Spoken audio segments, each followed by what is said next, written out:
Cú Linh ấy đi cứ massage tất cả.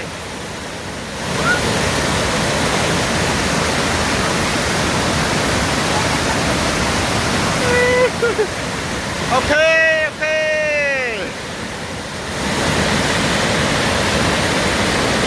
Oh. Room này job dia buat sah.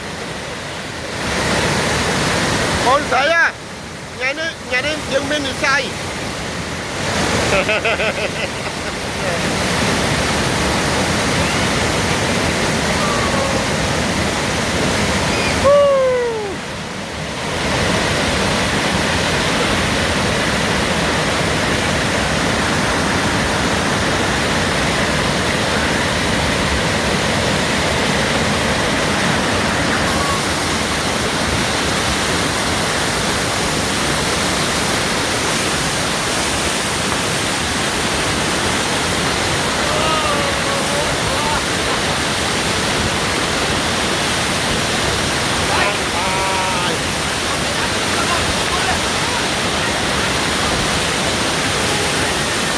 Australia លើកទី2ហើយដែលខ្ញុំមកជួបអ្នកអរគុណណាបងធំខ្ញុំបាននាំបងប្អូនមកស្គាល់